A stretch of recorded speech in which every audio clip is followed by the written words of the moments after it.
আলাইকুম ওয়া রাহমাতুল্লাহ। প্রিয় দিনী ভাই বন্ধুরা, আপনারা ভালো আছেন? আল্লাহ পাকের ইচ্ছায় আমি ভালো আছি। তো বন্ধুরা দেখেন, আল্লাহ পাক আল্লাহর জিকির, আল্লাহর স্মরণকে কত ভালোবাসেন। প্রত্যেকটা সৃষ্টিকে আল্লাহ এভাবে তার স্মরণের মধ্যে ডুবিয়ে রেখেছেন।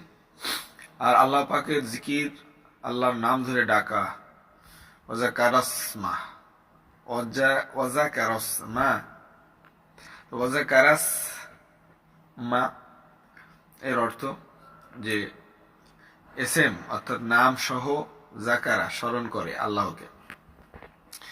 এমন আমরা শুনতে পাচ্ছি অনেক বিখ্যাত সুবিখ্যাত আলেম পরিচিত বলতেছে যে আল্লাহ আল্লাহ জিকির এটা পাইছে কই, এটা কোথায় থেকে আসলো ইত্যাদি।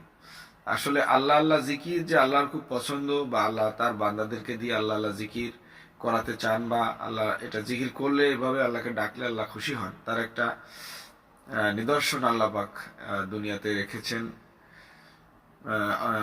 অনেক নিদর্শন প্রকাশ করেছেন। নতুন একটা নিদর্শন আমরা দেখতে পেলাম, তাই আপনাদের সঙ্গে শেয়ার করলাম। ভিডিওটি সকলে দেখুন, চিন্তা ভাবনা করুন যে আল্লাহর ওলিরা যে জিকির করান, জিকিরটা আসলে সঠিক কিনা, বা এটা আল্লাহ এতে অখুশি না খুশি কোনটা, এটা করলে কি আল্লাহ সন্তুষ্ট হন কিনা। এখন তো মাসালার কারণে মানুষ অনেকেই গুনাহ হওয়ার ভয়ে আল্লাহ জিকির করতেছেন না, আল্লাহর ওলিদের মত পথে আসতেছেন না। এটা বেদাত, এটা শিরক ইত্যাদি মাসালা দিয়ে আমাদেরকে মোটিভেট করা হয়েছে। তো আল্লাহর ওলিরা আল্লাহ শ্রেষ্ঠ বান্দা, তারা জিকির করেছেন, আমাদেরকে করতে বলেছেন। আর আল্লাহ পাক এই জিকিরে খুশি হন, এটাই হচ্ছে সার কথা। তো আমি এই ভিডিওটি আপনাদের সামনে তুলে ধরলাম।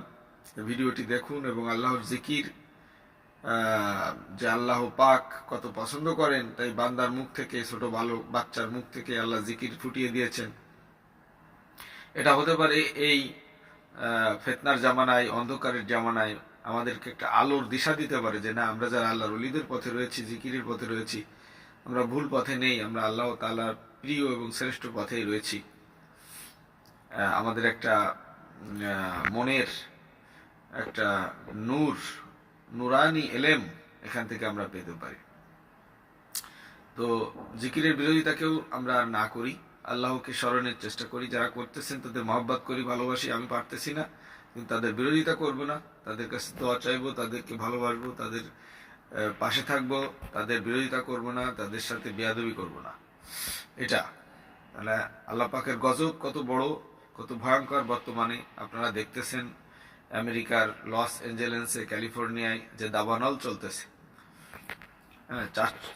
200 বিলিয়ন ডলারের ক্ষতি পর্যন্ত হয়ে গেছে ধারণা, আরো কত ক্ষতি সামনে হবে। আল্লাহ পাক লানাত দিলে এই ধ্বংস হয়ে যেতে হয়।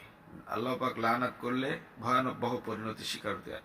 এটাকে মাথায় রেখে আমরা আল্লাহর বান্দাদের বিরোধিতা করব না, ইবাদতের বিরোধিতা করব না, আল্লাহর ওলিদের মতাদর্শের বিরোধিতা করব না। আমরা পারলে আমল করব, না পারলে চুপ থাকবো। যারা করতেছে তাদের উৎসাহ দেবো, মহব্বত করব, তাদের সঙ্গে বেয়াদবি করব না। এই সংক্ষিপ্ত কথা বক্তব্য রেখে আপনাদের কাছ থেকে বিদায় নেব আজকের মতো এখানে। আসসালামু আলাইকুম ওয়া রাহমাতুল্লাহি ওয়া বারাকাতুহু।